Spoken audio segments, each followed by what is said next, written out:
Siyata d'Ishmaya, Maseret Nazir, Daf Chaf 20, et nous commençons Daf Yutet Amud Bet,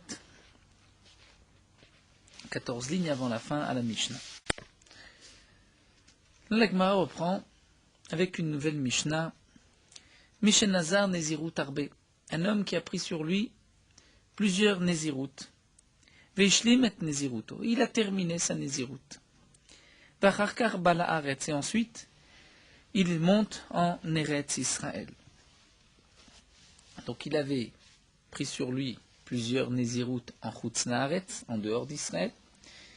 Il a gardé ses Nezirut en Chutz Laaretz, et lorsqu'il monte en Eretz Israël, et Tosfot nous explique que ce n'est pas seulement dans le cas où vers Karba Laaretz si il est monté, mais plutôt lorsqu'il va monter, puisque même celui qui était nazir en Chutz Laaretz doit apporter ses korbanot au Bet Hamikdash lorsqu'il termine sa Nézirut.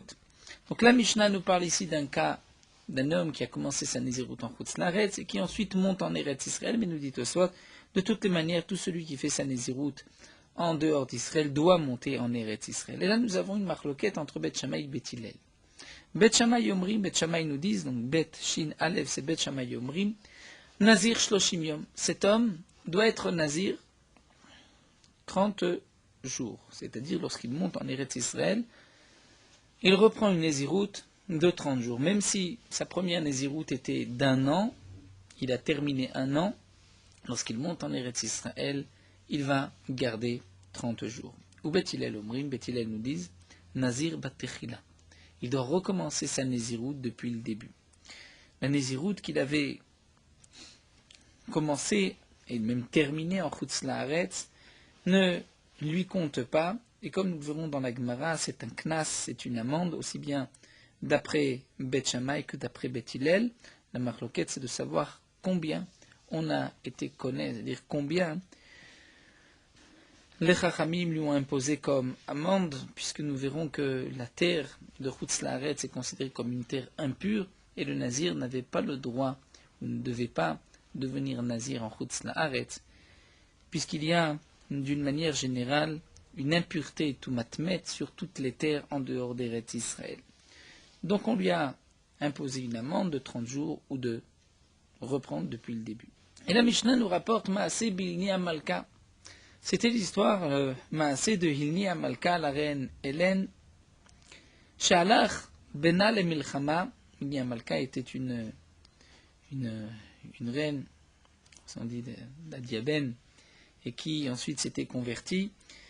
Donc son fils était parti à l'Arbena la Milchama en guerre vers Amra, et elle a dit Im Yavo Beni Mina Milchama, si mon fils rentre de la guerre Beshalom en paix, Ehe Nezira Sheva Shanim, je serai Nezira pendant 7 ans.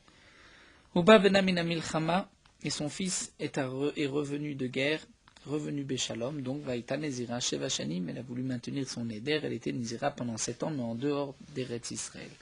Ou Besov Sheva Shanim Alta Laaretz, au bout des 7 ans, elle est montée en Eretz Israël, Veurua Bet Hillel, Shte Nezira Ot Sheva Shanim Achirot, et Bet Hillel lui ont tranché, lui ont dit qu'elle devait être encore une fois Nezira pendant 7 ans. Et à la fin des 7 ans, Besov Sheva Shanim Nitmet, elle est devenue impure par l'impureté d'un mort, et donc elle a dû reprendre ses 7 ans depuis le début Venim Tset, Nezira Esrim Ba'achat Shana. En fin de compte, elle était Nezira pendant 21 ans, 7 ans en Chutz Laaretz, 7 ans en Eretz Israël, et encore une fois 7 ans, puisqu'à la fin, elle était donc impure. Amar Rabuda n'était pas d'accord, Rabuda me dit, Loaïta Nezira, elle a Arba Esre Shana. Et ni Amalka n'était Nezira que 14 ans. D'après Rabbi Yehuda, nous verrons qu'est-ce que pense exactement Rabbi Yehuda. Donc pour reprendre d'abord la marloquette entre Bet Shammai et Bet Hillel, la Gemara nous dit Katane Recha, c'est marqué dans la Recha au début de la Mishnah, Bet Shammai Omrim Nazir Shloshim Yom, Bet Hillel Omrim Nazir Batechila. Bet Shammai pense que c'est Nazir Shloshim Yom pendant 30 jours. Et Bet Hillel pense Nazir Batechila, la personne doit reprendre la Nézirut depuis le début, donc il s'agit de quelqu'un qui a commencé la Nézirut en dehors d'Eretz Israël et qui monte en Eretz Israël. D'après Bet Shammai, on lui impose une Nézirut de 30 jours. D'après Bet Hillel, il doit être Nazir depuis le début. Lema be'akemiflige. La Gemara propose peut-être que c'est là la marloquette entre Bet Shammai et Bet Hillel. Des Bet Shammai, c'est vrai. Eretz ha'amim mishum gusha gazru alea ou Bet Hillel omrim mishum avira gazru alea. Donc nous avons d'abord dans cette Gemara beaucoup de girsaot, d'explications dans les Rishonim et de versions dans les Rishonim.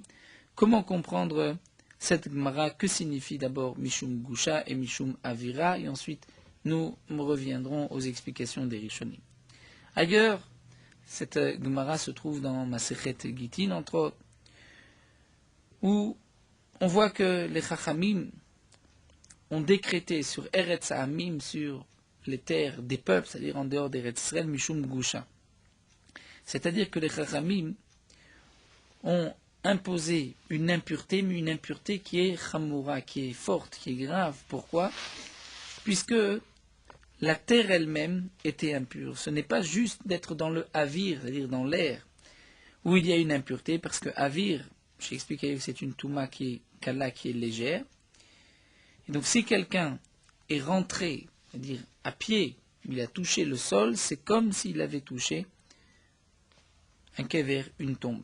Dans le cas où un homme va rentrer en Chutz La'aretz sur une charrette, là dans ce cas-là, puisqu'il ne touche pas, c'est vrai qu'il est dans l'atmosphère, dans l'air, là si on dit Eretz Ha'amim mishum gusha, il ne sera pas impur. Donc c'est seulement lorsqu'il touche la terre elle-même. Eretz Ha'amim mishum gusha. Bet Hillel pense que non, c'est mishum avira gazru alea. Avira gazru alea, c'est-à-dire l'air lui-même. Dans l'air, il y a aussi une impureté. Et dans le cas où, par exemple, un homme va rentrer dans une charrette ou dans un bateau, il n'a pas mis les pieds sur la terre, mais il rentre dans l'air de Eretz Ha'amim, de Chutz La'aretz, eh bien, dans ce cas-là, il est aussi impur. Donc là, la Gemara nous dit que Bet Shammai pense que Eretz Ha'amim, c'est Mishum Gusha Gazru alea ou Bet Sessa Mishum Avira Gazru alea. L'explication du Mefaresh est différente de Rashi, puisque le Mefaresh explique ici, donc le Mefaresh qui est porté ici au nom de Rashi, que d'après Bet Shammai, puisque c'est Gusha, donc ce n'est pas une Touma très forte, et donc c'est pour cela que d'après Bet Shammai, on va se suffire à 30 jours. D'après Bet Hillel, c'est même Mishum Avira, l'air, donc c'est une Touma qui est Chamoura, qui est forte, et c'est pour cela qu'il faut donc reprendre depuis le début. Donc bien que Rashi, dans Gitin, dit le contraire, que Gusha, c'est là où c'est Touma Chamoura. Et si c'est Avira, c'est une Touma Kala, une Touma qui est plus légère. Mais nous allons nous pencher sur l'explication de Tosfot. Tosfot nous rapporte une première version. Effectivement, d'après Bet Shammai, c'est Mishum Gusha. Et puisque on peut rentrer dans Shida Teva ou Migdal, c'est-à-dire on peut rentrer dans une boîte d'après Bet Shammai, si c'est juste lorsqu'on touche la terre où il y a une impureté. Donc c'est pour cela que on a simplement dit 30 jours, alors que d'après Bet Hillel, puisque c'est même sur le Havir, donc, nous dit Tosfot, il y a même une Khumra, puisqu'on a été mahmir même l'air, donc lorsque quelqu'un va rentrer dans une boîte, il est aussi impur, donc c'est pour cela qu'on a été mahmir de tout annuler depuis le début. Seulement, Tosfot s'étonne d'après cette explication, il nous dit que si c'est vrai d'après Bet Shammai, que l'interdiction de la xéra, c'est seulement lorsqu'on touche la terre elle-même. Mais malgré tout, lorsque quelqu'un rentre dans un cimetière, de même qu'un cimetière ne communique pas l'impureté béavir, mais il communique l'impureté lorsque on le touche, et pourtant, lorsque un nazir rentre dans un cimetière, il va tout annuler, reprendre depuis le début. Alors c'est pour cela que Tosfot veulent nous enseigner la girsa inverse, contraire. C'est que d'après Bet Shammai, on va dire que Mishum Avira Gazru. Et donc puisque Avira Gazru, même l'air, était impur en dehors d'Israël, c'est pour cela que on a été dire Mahmir Beretz Ha'amim à 30 jours. D'après Bet Hillel, c'est Mishum Gusha Gazru. Et là, Tosfot continue, dit, mais d'après Bet Shammai, c'est vrai qu'on a été Mahmir même le Havir, mais alors pourquoi on ne va qu'annuler 30 jours? Alors Tosfot nous explique que, étant donné qu'en Chutz La'aretz, les Chachamim ont décrété une impureté, pas seulement sur la terre elle-même, celui qui touche la terre, de peur qu'il y avait ici des Atzamot et des eaux d'un mort, mais même le Havir, même l'atmosphère, même l'air est impur, c'est-à-dire même lorsqu'on rentre et qu'on ne touche pas, on est dans l'impureté. Eh bien, nous disent Tosfot, puisque c'est ainsi, donc les gens savent, tout le monde est au courant que ce n'est qu'une impureté qui n'est qu'une dérabanane. Donc, étant donné que les gens en Khoutsaïd ne faisaient pas attention, les peuples ne faisaient pas attention où est-ce qu'ils enterraient leurs morts, donc à chaque endroit, à chaque morceau de terre, on pouvait se poser la question, peut-être qu'il y avait ici un mort enterré. Donc les Chachamim ont été tellement mahmir d'après Beth Shammai, que même l'air, c'est-à-dire même si on ne touche pas, lorsqu'on pénètre dans Eretz Hamim, on est impur. Donc, puisque les gens savaient que c'était Midi Rabbanan, donc il n'était pas nécessaire de tout annuler depuis le début, on allait juste reprendre 30 jours. Et pourquoi 30 jours, nous disent Beth Shammai, d'après Tosfot, c'est pour ne pas aussi confondre avec une impureté minatora, puisqu'une impureté minatora, on doit reprendre depuis le début. Donc une impureté midirabanan, c'est juste 30 jours. Beth Hillel ne sont pas d'accord, pensent que c'est en vérité même la terre qui est impure. Donc l'air, l'atmosphère, lorsqu'on rentre et qu'on ne touche pas, il n'y a pas d'impureté. Donc puisqu'à ce moment-là, Eretz Hamim prend le même statut qu'un cimetière, eh bien c'est pour cela qu'on doit tout annuler, parce que sinon les gens vont se tromper, vont penser que si on annule que 30 jours, eh bien, dans un cimetière aussi, on n'annule que 30 jours, alors que dans un cimetière, on est obligé d'annuler depuis le début. Donc, d'après Tosfot, c'est ainsi qu'on va lire la Gemara. On va dire que c'est la marloquette entre Beth Shammai et Beth Hillel. Beth Shammai, c'est vrai, Eretz Hamim, Mishum Avira Gazrouale. Dire, on a tellement été mahmir que c'est une Khumra Midi Rabbanan, donc pour ne pas qu'on vienne confondre avec une Touma de Oraïta, on a dit que c'est juste 30 jours. Beth Hillel, c'est vrai, Mishum Gusha Gazrouale.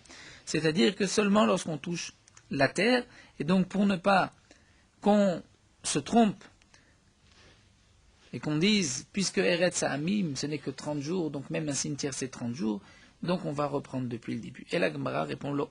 Dekula mishum gusha gazroala. Donc d'après l'explication de Tosfot, on dira lo dekula mishum avira gazou. C'est-à-dire en vérité, la Gemara reprend que tout le monde est d'accord que c'est même le avir. C'est-à-dire tout est impur, même lorsqu'on rentre dans Eretz Hamim et qu'on ne touche pas la terre.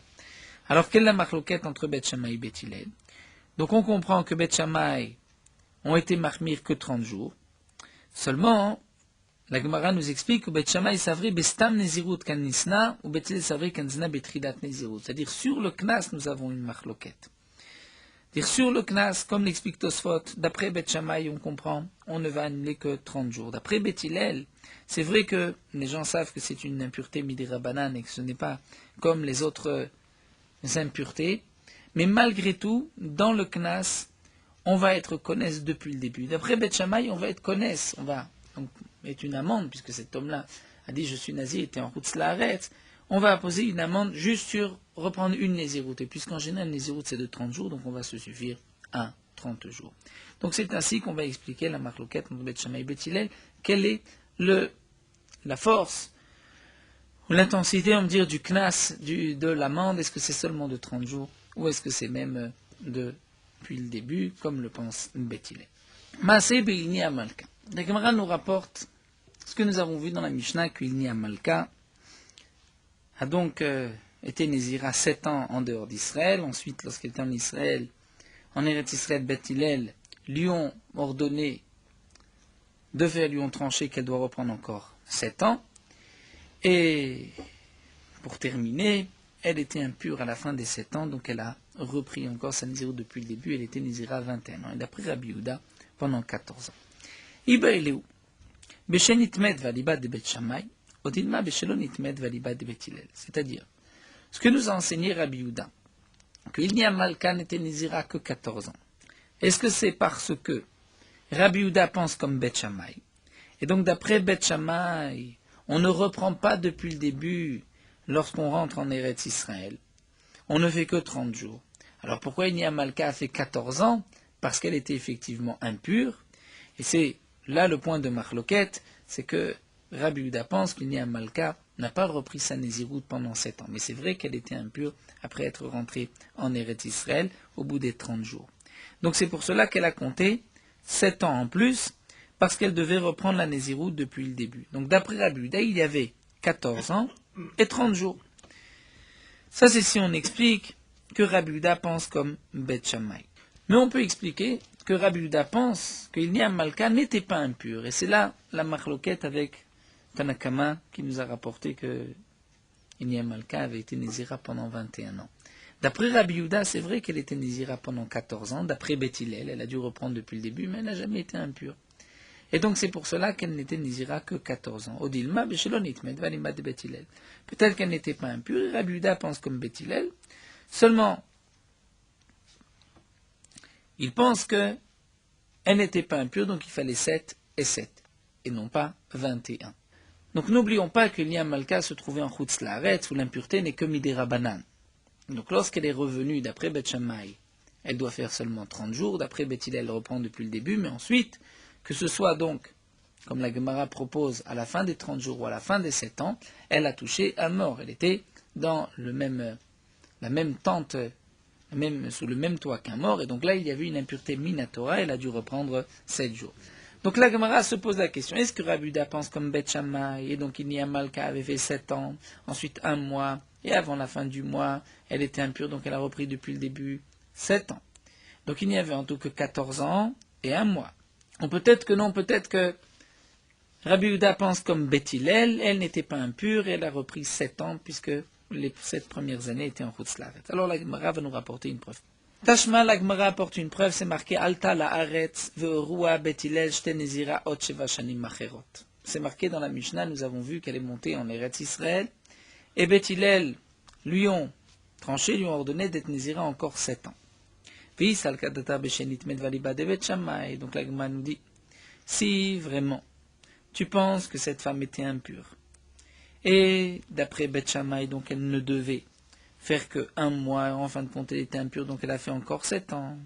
Alors, Riari, Rabbi Yehuda Omer Laïta Nezira Yudalet Shana Bishloshim Yom Evaïel, et c'est ainsi Rabbi Yehuda aurait dû préciser dans la Mishnah, pas juste que Nia Malka était 14 ans, mais qu'elle était 14 ans et 30 jours.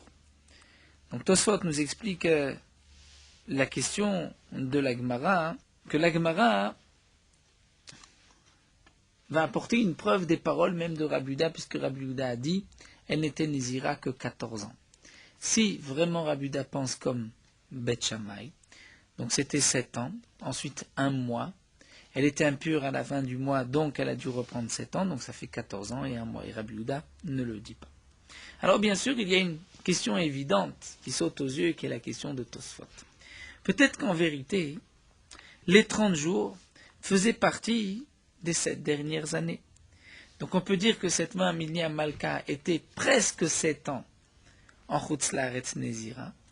Le dernier mois, elle est montée en Eretz Israël, et donc là, Beth Hillel lui ont dit, ou d'après Beth Shammai, qu'elle doit être Nézira 1 mois, c'est-à-dire le dernier mois qui termine les 7 ans.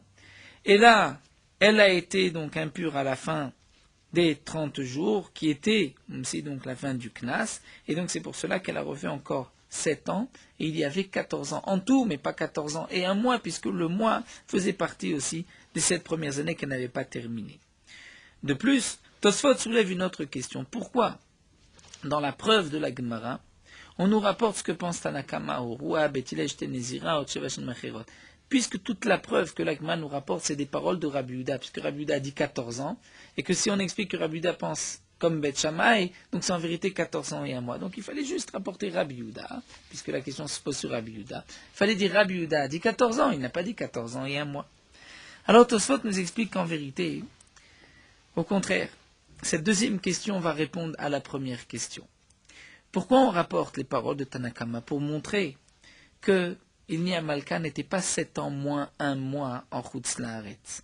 On ne parle pas que le dernier mois faisait partie des 7 ans, puisque c'est marqué dans Tanakama qu'à la fin des 7 ans, elle est montée en Eretz Israël, donc c'est marqué Mefourash à la fin des 7 ans, et c'est marqué qu'à la fin des 7 ans, elle était impure, et qu'en tout, elle était 21 ans. Donc, puisqu'on voit que d'après Tanakama, c'est 21 ans, et on ne rajoute pas, il n'y avait pas de Havla, c'est-à-dire ce n'est pas qu'elle avait, si vraiment elle était montée avant le dernier mois, donc ce n'était pas en tout 21 ans, c'était 21 ans moins 1 mois. Donc, puisqu'on voit que d'après Tanakama, c'est vraiment 21 ans, et donc elle avait terminé les 7 ans en Chutz Laaretz. Donc on va dire que d'après Rabbi Yehuda aussi, elle a terminé les 7 ans en Chutz Laaretz. Et donc les 14 ans ne sont pas, si vraiment Rabbi Yehuda pense comme Beth Shammai, devrait être 14 ans plus un mois. Donc ça, c'est la preuve que l'Agma nous apporte. Et Tan Lamerchi, nous avons une braïta, Rabbi Yehuda même, Shum Rabbi Lezer. Rabbi Yehuda dit au nom de Rabbi Lezer, d'Amakra zot Torah Tanazir, à Torah Amra, ki nitma biyom melot tenlo Torah Nazir. Donc la Gemara termine et nous rapporte une preuve, puisqu'on voit que, d'après Rabbi Yehuda, au nom de Rabbi Lezer, voici la loi du Nazir, c'est que à Torah Amra Kinitma Beyom Melot Tenlo Torah Nazir, c'est-à-dire si un homme est impur, donc à la fin de sa Néziroute, on va lui donner Torah Nazir, c'est-à-dire encore 30 jours. Donc même si un Nazir était Nazir pendant 2 ans, et qu'à la fin de sa Néziroute il devient impur, il ne va pas reprendre depuis le début, d'après Rabbi Yehuda, il ne va reprendre que 30 jours, comme nous l'avons vu, la Gemara l'avait rapporté déjà auparavant, d'Afavav Amoudbet, dans une souga du premier Pérec. Et donc là, nous avons une preuve que Rabbi Yehuda pense comme Beth Hillel et non pas comme Beth Shammai. Parce que, si on dit que Rabbi Yehuda pense comme Beth Shammai, c'est-à-dire que Ibn Malka avait fait 7 ans en Chutz Laaretz, lorsqu'elle est venue ici, elle n'avait à faire qu'un mois. Et ensuite, on va dire qu'elle était impure, et c'est pour cela qu'elle a repris encore 7 ans, et ça fait 14 ans. Presque un peu plus, mais ça fait 14 ans d'après Rabbi Yehuda, c'est ainsi qu'on voulait expliquer Rabbi Yehuda.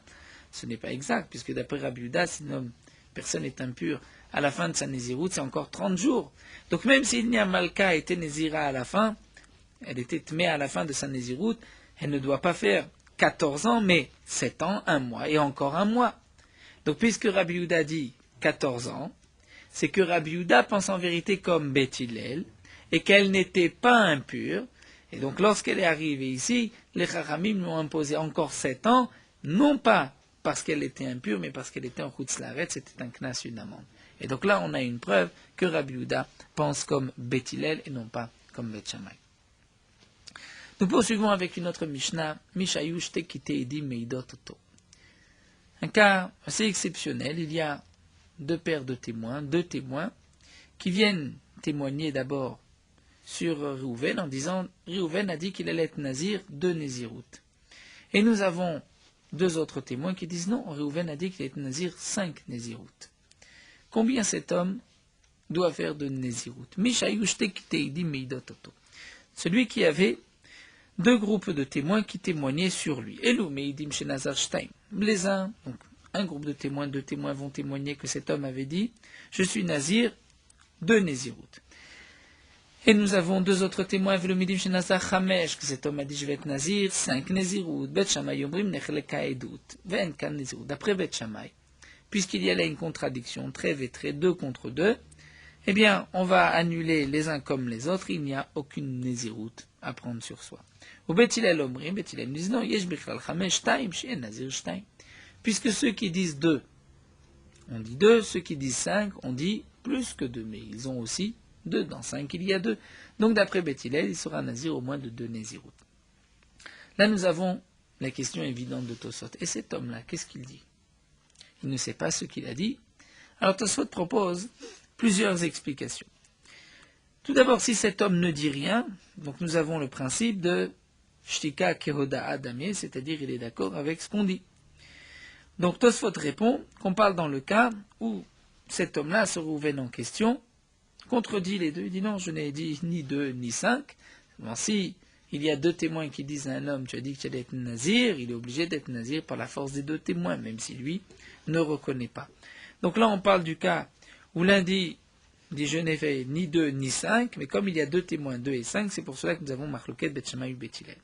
Ou bien encore, lorsqu'un homme dit je ne sais pas, il ne se rappelle pas, et donc maintenant nous devons, à travers le témoignage, fixer s'il doit être nazir 2 ou 5 Nézirout. Ou encore, nous dit Tosfot, on parle que cet homme-là se tait, et les 2 témoins, les 2 groupes de témoins sont venus en même temps. Ce n'est pas qu'il a entendu un groupe de témoins, il n'a pas réagi, on peut dire tiens, il est d'accord avec eux. Donc en même temps, les uns disent 2, les disent 5, et lui ne dit rien. Donc lui se dit en vérité pourquoi je vais les contredire, puisque de toutes les manières ils se contredisent eux-mêmes. Donc là nous avons une marloquette. Est-ce que cet homme-là doit être nazir au moins 2 Nézirout, comme disent Bet Hillel, ou pas du tout, comme Bet Shammai? Alors la Gemara continue, dit Matnitim Lokai Tana, notre Mishnah n'est pas comme le Tana de la Braïta. Des Tanya, nous avons une Braïta qui nous dit Rabbi Ishmael ben Oshel Rabbi Yochanan ben Beroka Omer, Rabbi Ishmael, le fils de Rabbi Yochanan ben Beroka, nous enseigne, L'onech le Kubet Shmael Betil Ashte Kite Edim, Achat Omeret Shtaim Vachat Ormet Chamesh. Rabbi Ishmael vient nous enseigner un grand chidou. Il dit que Bet Shammai et Betilel ne sont pas en machloket. Lorsqu'il y a deux groupes de témoins, où un groupe dit 2 Nézirut et l'autre dit Vachat Omet Chamesh, là tout le monde est d'accord, nous dit Rabbi Ishmael, Shesh Bichlal Chamesh Taim, que dans les 5 il y a 2 et donc il sera au moins Nazir pour 2 Nézirut. Alma Nechleku, mais sur quel cas il y a une machloket, Al-Kat Achat. C'est lorsqu'il n'y a qu'un seul groupe de témoins. Echad Omer Shtaim, Echad Omer Chamesh. Un témoin qui dit 2 et un témoin qui dit 5. Donc ce sont les témoins eux-mêmes qui se contredisent. Et là, nous avons une machloket Bet Shammai Nechleka Edutan, donc leur témoignage s'annule puisqu'ils ne sont pas d'accord entre eux. Ou Bet Hillel Omrim, non, Yesh Bichlal Chamesh Shtaim, celui qui dit 5 dit aussi 2. Donc puisqu'on voit que d'après Rabbi Ishmael, lorsqu'il y a 2 témoins contre 2 témoins, là tout le monde est d'accord qu'on fera quand même 2 Nézirut, donc il est évident que notre Mishnah ne suit pas le Tana de Rabbi Ishmael, puisque d'après Rabbi Ishmael, il n'y a pas de machloket dans ce cas-là entre Bet Shammai et Bet Hillel. Et la Mishnah nous explique que la machloket, c'est lorsqu'il y a 2 groupes contre 2 groupes. Donc nous allons continuer avec Rabbi Ishmael. Qu'est-ce que pense Rabbi Ishmael? Que toute la machloket, c'est lorsque c'est le même groupe de témoins qui se contredisent. Donc là, lorsque c'est les 2 témoins qui se contredisent, l'un dit 5 et l'autre dit 2, là nous avons une machloket. Est-ce qu'on peut croire ces mêmes témoins, où on considère que ce sont des menteurs, ou au moins un des 2 est un menteur. Amar Rav poursuit, nous dit Akol Modim Bemoné. Ils sont tous les 2 d'accord, Bet Shammai et Bet Hillel, Bemoné. Dire Bemoné, lorsqu'il a compté, il a précisé que là, tout le monde est d'accord que le témoignage s'annule. C'est-à-dire, nous explique Tosfot, d'après Rabbi Ishmael qui dit que Bet Shammai et Bet Hillel sont en machloket, lorsqu'il y a un seul groupe de témoins, un témoin dit 2 et l'autre dit 5, c'est lorsque l'un dit 2 et l'autre dit 5. Mais si ils sont monnés, c'est-à-dire ils précisent, ils comptent, là, d'après tout le monde, tout s'annule. Et la Gemara va expliquer qu'est-ce que nous a dit Rav. Qu'est-ce que Rav a dit? Que signifie monnaie? Si cela signifie Chadomer Chamesh velo Shtaim, Chadomer Shtaim velo Chamesh, c'est-à-dire monnaie qu'il précise. Si Rav est venu nous dire que tout le monde est d'accord dans le cas où monnaie. Et c'est quoi monnaie? C'est que l'un dit 2 et pas 5. Et l'autre dit non, c'est 5 et pas 2. Et que là, le témoignage va s'annuler et c'est-à-dire, puisqu'ils se contredisent, c'est évident que dans ce cas-là, on ne va pas retenir, d'après Bet Hillel, on ne retiendra pas moins de 2 Nézirut, puisque l'un dit 2 et pas 5, et l'autre dit non, c'est 5 et pas 2. Donc ils se contredisent. Là, c'est sûr qu'on va tout annuler. Je n'ai pas besoin de Rav pour me dire que là, tout le monde est d'accord qu'on annule. Et là, donc dans quel cas nous dit Rav, il est monnaie? Echad omer achad veshtaim, echad omer shalosh arba chamesh. C'est-à-dire que l'un dit achad shtaim. C'est-à-dire cet homme a pris sur lui d'être nazir achad une fois et ensuite shtaim une deuxième fois. Et l'autre dit non, c'est 3, 4, 5. C'est-à-dire, nous explique Tosfot, les 2 témoins ne se contradisent pas vraiment l'un contre l'autre. Le chidouche de Rav, c'est que, étant donné qu'ils sont tous les 2 rentrés dans le compte, puisque l'un n'a pas dit, il a pris sur lui 2 Nézirut, et l'autre qui dit, il a pris sur 5 Nézirut, où là on peut dire qu'il y a une contradiction. Mais l'un dit, il a pris sur lui une première et une deuxième. Et l'autre dit, non, il a pris 3, ensuite il a pris 4, ensuite 5. Donc c'est comme s'il avait dit 3, 4 et 5, et pas 1 et 2, étant donné qu'il précise. Et celui qui a dit 1 et 2, c'est comme s'il précise bien que ce n'est pas 3, 4 et 5. Et donc ça, c'est le chidouche de Rav, que dans ce cas-là, tout s'annule. Donc la Gemara nous explique que les témoins ne se sont pas contredits vraiment. C'est là le chidouche de Rav. C'est que Rav pense que lorsque le témoin est venu dire Réhouven a pris sur lui 2 Nézirut, le témoin vient dire Réhouven a dit je prends une première Nézirut et une deuxième Nézirut. L'autre témoin dit Réhouven a pris sur lui 5 Nézirut. C'est ainsi qu'il a dit. Je prends 3. Il dit non, 4, je vais prendre 5. Donc, là vient le chidouche de Rav, que les témoins, puisqu'ils sont rentrés dans les détails, l'un a dit 1, 2, l'autre a dit 3, 4, 5, c'est comme si celui qui a dit 1, 2 précise pas 3, 4, 5, et celui qui a dit 3, 4, 5 vient exclure 1 et 2. Et donc là, il y a une véritable marloquette, on ne pourra pas dire que les deux font partie des 5, et donc il sera au moins nazir pour 2 Nézirut. Et ça, c'est le chidouche de Rav. Seulement, la Gemara s'étonne, Halamali, c'est toujours la question de Rav Chama qui pose la question à Rav Rizda et qui lui dit mais Halamali, c'est-à-dire quel est le chidouche dans ce cas-là. Au contraire, Yesh lomar chamirte amarav kilta lo amar, c'est-à-dire que, comme nous l'explique Tosfot, la question que pose ici Rav Chama est la suivante. Pourquoi on considère d'après Rav que c'est une contradiction, qui se contredisent? C'est parce que celui qui a dit 3, 4 et 5 a voulu dire, mais c'est pas 1 et 2. Mais au contraire, on pourrait dire que le deuxième qui a dit 3, 4 et 5 n'a pas voulu dire 1 et 2. Pourquoi? Parce qu'il avait déjà entendu le premier dire 1 et 2. Et lui vient rajouter, il vient chamirta dire non, il y avait 3, 4 et 5. Il ne vient pas reprendre 1 et 2 que le premier a déjà dit. Et donc, au contraire, on pourrait dire que même celui qui a dit 3, 4 et 5 n'exclut pas le premier, ne vient pas dire mais fourrage contre le premier. Donc on pourrait maintenir qu'il y a 2 dans 5, seulement le deuxième rajoute sur les paroles du premier, et donc on pourrait dire qu'au moins sur 2, ils sont tous les deux d'accord. Et la Gemara termine, dit qu'effectivement, Amré Bemarava, en Eretz Israël, certains disaient que en achasha bemoné.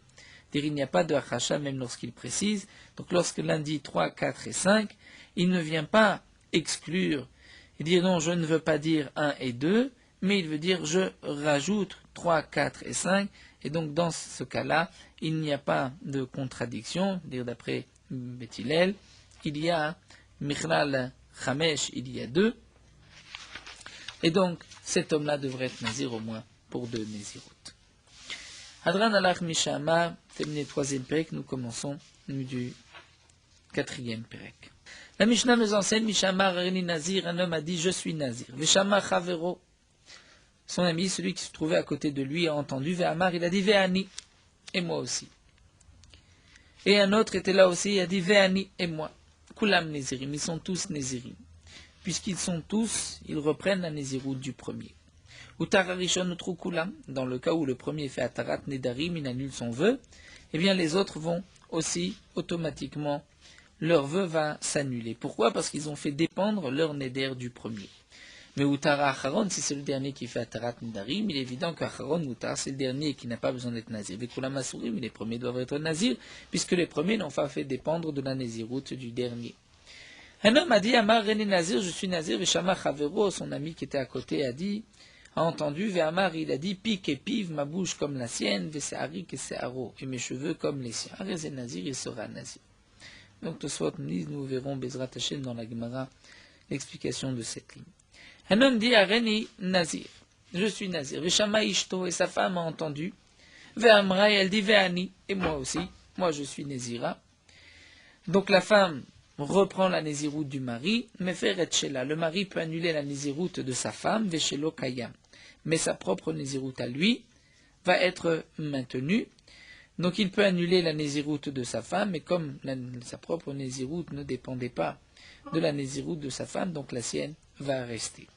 Dans le cas contraire, une femme a dit à Reni Nézira, Veshama Baala, son mari a entendu, Ve'amar, il a dit Ve'ani. Donc le mari a la possibilité d'annuler le neder de sa femme, de dire Moufar. Il n'a pas dit Moufar, il a dit et moi. Là, dans ce cas-là, Eno Yachol la faire. Le mari ne peut pas annuler le neder. Et Tosfot nous explique déjà ce que nous verrons dans la Gemara. Nous l'avons vu déjà plusieurs fois, est-ce que le mari annule rétroactivement le neder de sa femme ou il annule seulement Mikan ou Léaba? Si on dit que le mari annule rétroactivement le neder de sa femme, donc on comprend qu'ici le mari ne peut pas l'annuler. Parce que si le mari l'annule, donc sa femme n'était pas Nézira, automatiquement sa Néziroute à lui tombe, et donc c'est par sa parole à lui qu'il va annuler sa propre Néziroute, et ça on ne peut pas, lo yachel devaro, un homme ne peut pas annuler son propre Néder. Donc c'est pour cela qu'il ne peut pas annuler la Néziroute de sa femme, parce que sinon indirectement il va annuler sa propre Néziroute. Si on dit que le mari annule seulement Mikan là-bas à partir de maintenant, malgré tout il ne pourra pas annuler les vœux de sa femme. Pourquoi ? Bien qu'il ne va pas annuler son propre Néder, étant donné que le mari a dit Va'ani, et moi, c'est comme s'il accepte le Néder de sa femme. La preuve c'est que lui il dit et moi aussi comme ma femme, et donc puisqu'il y a eu un kiyum, il ne peut plus annuler. Un autre cas, René Nazir Ve'at. Le mari dit à sa femme, je suis Nazir, et toi ? Et le mari ne peut pas imposer à sa femme d'être Nézira si elle n'accepte pas. Donc la question était, mais est-ce que toi aussi tu veux être Nézira ? Ve'amra amen, et la femme a dit amen, c'est-à-dire elle accepte la Néziroute. Et bien dans ce cas-là, meferet shela ve'shelo kayam. Le mari peut quand même annuler la Néziroute de sa femme parce qu'il ne l'a pas maintenue. C'est vrai qu'il lui a proposé, mais c'était avant que sa femme accepte. Donc dans ce cas-là, ce n'est pas considéré comme un kiyum, donc il peut annuler le neder de sa femme, mais le sien chez l'okayam. Areni nezira ve'ata, dans le cas inverse, où c'est la femme qui dit je suis nezira ve'ata, et toi, et le mari a entendu ve'amar amen, et il a dit amen, et lui aussi est nazir, eh bien eno yachol la faire, il ne peut pas annuler le vœu de sa femme, comme nous l'avons vu, ou bien parce que s'il annule, il va annuler rétroactivement, et donc il va annuler sa propre néziroute, et il ne peut pas annuler sa propre néziroute, ou bien, comme nous verrons dans la Gemara, c'est que la Néziroute est Mikan là-bas, mais le fait d'avoir dit Amen, c'est qu'il accepte la Néziroute de sa femme d'une certaine manière. Yetiv Resh Lakish Kamed Rabbi Yehuda Nessia. Resh Lakish était assis devant Rabbi Yehuda Nassi, Yetiv et Kamar, il a enseigné le din suivant. Veush Itfis Ukulam Betorch de Dibo. Dans quel cas ? Dans notre Mishnah, nous avons vu que si un homme dit je suis Nazir, et un autre entendu a dit Ve'ani, et un autre encore a dit Ve'ani, ils sont tous Nézirim. C'est lorsqu'ils ont tous parlé dans Torque des Dibour du premier, c'est-à-dire dans un laps de temps qui est considéré comme encore les paroles du premier. Le premier n'a pas encore terminé. Vekama Torque des Dibour, c'est le principe que nous connaissons dans tout le jas, c'est-à-dire après avoir terminé une phrase, on a encore quelques instants où tout ce qui sera dit peut être relié à la première phrase. Un homme peut changer son témoignage, même dans une bracha, peut se reprendre Torque des Dibour. C'est quoi Torque des Dibour ? Kede Shelat Shalom. Le temps de saluer. Saluer qui ? Vekama Kede Shelat Shalom. Kede Sheomer Shalom Talmid Lerav. C'est combien Kede Shelat Shalom ? C'est que l'élève peut saluer son maître et lui dire Shalom Alecha Rabbi. Il s'agit là de 3 mots, comme l'expliquent ici les Rishonim. Il y a d'autres explications dans les Mefarshim, que peut-être on pourrait compter les syllabes, les lettres. Donc là, nous allons suivre l'explication des mots, comme c'est rapporté ici dans le Mefaresh et dans le Tosfot. Donc le temps de dire Shalom Alecha Rabbi. Donc 3 mots. La Gemara nous dit, Amarle, il lui a dit, c'est-à-dire, Rabbi Yehuda Anassi a dit à Resh Lakish, Touv, assis-toi, Lo shavakta revacha le talmida.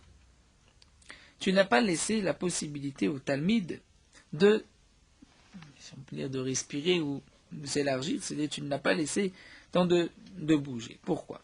D'après Rabbi Shimon ben Lakish, d'après Resh Lakish, qui pense que c'est Torque des Dibour. Donc, lorsqu'un homme a dit « je suis nazir », il y a aussi 3 personnes qui peuvent dire « je suis nazir ». L'un peut dire « ve'ani », un autre dire « ve'ani » et un autre « ve'ani », puisque même le 3e est Torque des Dibour de celui qui a dit « Hareni Nazir ». Donc si un homme dit « Hareni Nazir », il y en a 3 qui peuvent dire « ve'ani », un autre « ve'ani », ensuite « ve'ani », et les 3 vont être nazir. Mais s'il vient un 4e et dit « ve'ani », il ne sera pas nazir. Et c'est sur ce point-là que Rabbi Yehuda Nessia n'est pas d'accord, parce que, comme nous l'explique Tosfot, d'après Rabbi Yehuda Nassi, voici la question. Un talmid entend un homme dire « je suis nazir », et lui aussi veut être nazir, veut dire « ve'ani », et juste à ce moment-là, son maître passe. Donc il va lui dire « Shalom Alecha Rabbi », et si maintenant il vient dire « ve'ani », c'est le 4e mot, et c'est trop tard d'après Resh Lakish. Donc dans ce cas-là, tu ne donnes pas la possibilité à cet élève, par ce ve'ani, d'être nazir, et nous dit Tosfot, ce n'est pas une svara, dire ce n'est pas logique. Donc il faut dire que même le 4e peut dire ve'ani, Donc le chidouche de Rabbi Yehuda Hanassi, c'est que même le quatrième fait partie de Torquedei Dibour, puisqu'il n'y a eu que le temps de ces 3 mots, donc lui peut s'associer. Mais c'est vrai que le cinquième, là c'est déjà trop tard. Donc même si l'élève est là, devant son maître, Shalom Alecha Rabbi, il peut rajouter Ve'ani immédiatement. Tanana Me'achi, la Gemara va nous rapporter une braïta. Mais la braïta comme Rabbi Shimon ben Lakish. Mi she'amar areni nazir v'shamar chavero. Un homme a dit je suis nazir. Son ami a entendu. V'sha'akedei dibour. Et il n'a pas dit immédiatement Ve'ani. Il a attendu le temps de dire Torquedei dibour. Ve'amar Ve'ani, il a dit Ve'ani. Hu asur v'chavero mutar. C'est-à-dire, le premier est assour et le deuxième, celui qui a dit Ve'ani, n'a pas donné d'air. Pourquoi? Parce qu'il a attendu les 3 mots. Et là, il rajoute, c'est comme un quatrième qui dit Ve'ani après un quatrième mot. Donc on voit que le quatrième mot ne fait pas partie du Torquedei Dibour. Ve'kama kedei dibour kedei shelat shalom talmid leraf. Donc là, nous avons une preuve à l'enseignement de Resh Lakish. C'est ainsi que Tosfot explique la Sugya. Lema Mesayele, l'Agma va apporter peut-être une preuve, c'est marqué Mishmarini Nazir dans notre Mishnah. Un homme a dit je suis Nazir, Vishamar Avruva Amar Ve'ani Ve'ani. Un autre a dit Ve'ani, un troisième a dit Ve'ani. On peut dire si on ne compte pas le premier, donc un premier et un deuxième, on dit Ve'ani. Et pourtant, Ve'tulo, ce n'est pas marqué plus. Ce n'est pas marqué Ve'ani, Ve'ani, Ve'ani. Donc nous voyons que l'on peut apporter une preuve ici. Mais une preuve comme qui? Puisque Resh Lakish dit que 3 peuvent dire Ve'ani, d'après Rabbi Yehuda Hanassi, c'est même 4. Alors Tosfot nous explique ici, puisque Rabbi Yehuda Hanassi pense que 4 peuvent dire Ve'ani, la Mishnah aurait dû nous enseigner 4 Ve'ani. Donc c'est une preuve qu'en vérité on ne peut dire que 3 Ve'ani. Et là encore la question se pose, mais dans la Mishnah ce n'est marqué que 2 fois Ve'ani, c'est ce que soulève Tosfot, pourquoi ce n'est pas marqué 3 fois? Alors, Tosfot répond que d'après Rabbi Shimon Lakish, on peut répondre simplement. Le Tana ne nous a enseigné que 2 fois Ve'ani, parce qu'il voulait dire que même le deuxième, Nitfas fait partie, c'est-à-dire, un a dit, Reuven a dit, Areni Nazir, Shimon dit Ve'ani, et Lévi dit Ve'ani. J'aurais pu croire que le Ve'ani de Lévi ne se rapporte pas sur les paroles de Reuven, puisque Shimon a interrompu au milieu. Donc c'est pour cela qu'on nous enseigne 2 fois Ve'ani, pour nous dire que le deuxième se rapporte aussi sur le premier. Non, un troisième, ce n'était pas nécessaire de rapporter le troisième, puisqu'on sait que Torquedei Dibour c'est 1, 2, 3. Donc c'est pour cela que ce n'est pas rapporter un troisième, parce que si je sais le deuxième, je sais le troisième. Donc le deuxième, Ve'ani, Ve'ani, il y a un chidouche, le troisième, il n'y a pas de chidouche, ce n'est pas marqué. Mais d'après Rabbi Yehuda Hanassi, que même 4 personnes peuvent dire Ve'ani, Ve'ani, Ve'ani, Ve'ani. Donc là, nous avons un chidouche. Le chidouche est que ce n'est pas seulement 3, c'est même 4. Et là, on aurait dû nous enseigner que même que le Torquedei Dibour est terminé, c'est-à-dire 1, 2, 3, le quatrième fait aussi partie, puisque ce n'est pas enseigné, c'est la preuve que le Tana pense qu'il n'y en a que 3 et pas 2, il n'y en a que 3 et pas 4, donc c'est une preuve à Rabbi Shimon ben Lakish. Seulement la Gemara répond, Tana kiruch la chef. Tu penses que le Tana devait te rapporter tous les Ve'ani, c'est-à-dire comme un colporteur, il va comme un marchand, c'est reporter 1, 2, 3, 4, il a marqué 2, mais c'est vrai que il pouvait en marquer 4 aussi, donc on n'a pas de preuve comme Resh Lakish. Alors la Gemara pose la question, mais pourquoi le Tana ne nous a pas enseigné juste 1? Et j'aurais pu comprendre les autres aussi. La Gemara dit Achiname, c'est vrai que on pouvait le marquer. On pouvait marquer ainsi, Mishum de Katane Sefa, Utar Rishon Utru Kulam, Utar Acharon Acharon Muta Vekulam Asuri, Michlal de Ikaim Tsaï. Puisque juste après, on parle du cas où le premier a annulé. C'est marqué que si le premier a fait Atat Nedarim, tous ceux qui suivent par la suite, leur Neder aussi annulé. Mais si c'est le dernier qui fait Atarat Nedarim, on voit que c'est le dernier, mais les premiers sont interdits. Donc on voit qu'il y en a plusieurs. Il n'y en a pas que 1 et 2, et il y en a même un troisième. Et donc ça c'est la réponse de la Gemara. Puisque on voit Michlal Dikaim Tsaï, qu'il y a un troisième, Mishumachi Katane Ve'ani Ve'ani. C'est pour cela que c'est marqué 2 fois Ve'ani. Donc pour nous montrer, pour qu'on puisse comprendre la suite de la Mishnah, où on voit qu'il y a aussi un Emtsaï. Alors nous allons nous arrêter ici à Ibaïléou. Donc là, nous avons vu une marloquette entre Resh Lakish et Abud Danassi. Est-ce que Torque des Dibour, c'est juste 3 mots et le 4e ne peut plus s'associer, ou même le 4e peut encore s'associer?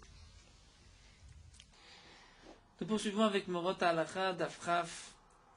Si un homme s'est levé après Chatzot, mais il a l'intention, après avoir terminé telle ou telle chose, de poursuivre son sommeil, il peut dire au milieu de la nuit toutes les birkot ha-shachar, et lorsqu'il se lèvera une fois le lendemain matin, il ne dira pas les berachot. Mais la bracha de Elokai Neshama, il devra la mentionner sans la terminer, sans dire la bracha de Baruch Ata Hashem. De même, la bracha de Amavir Shena, dire be lo askerat Hashem, et c'est seulement au matin où on mentionnera ces deux brachot avec le nom d'Hashem. D'après de beaucoup de poskim sfaradim, celui qui se lève après Chatzot devra dire toutes les birkot ha-shachar, même s'il retourne se coucher. Et le matin, il ne dira aucune bénédiction. C'est comme s'il avait dormi en pleine journée, ou lorsqu'on se lève après une sieste, il n'est pas nécessaire de reprendre les birkot ha-shachar. Celui qui n'a pas dit les birkot ha-shachar avant la tefila devra les dire après la tefila, mais pour la bracha de Elokai Neshama, nous avons une marloquette à poskim. D'après certains, lorsqu'on a dit la bénédiction Mechaye Hammetim, pour faire revivre les morts dans le Shmoneh Esrei, on s'est acquitté de cette bénédiction Elokai Neshama. C'est ainsi que sont poskim beaucoup de poskim sfaradim. D'après d'autres, on pourra dire cette bracha Elokai Neshama après la tefila, étant donné que la bracha de Mechaye Hammetim n'inclut pas cette bracha. Le Mishnah Bura lui dit que Bedi Avad, si on a donc dit la bracha Mechaye Hammetim, on ne reprendra pas la bracha de Elokai Neshama. Celui qui veut malgré tout dire cette bénédiction pourra la dire. Il vaut mieux s'acquitter d'une autre personne, ou alors il vaut mieux au moment de la bénédiction Mechaye Hammetim penser explicitement qu'on ne veut pas s'acquitter de la bracha Elokai Neshama, et donc ensuite on pourra la dire après la tefila.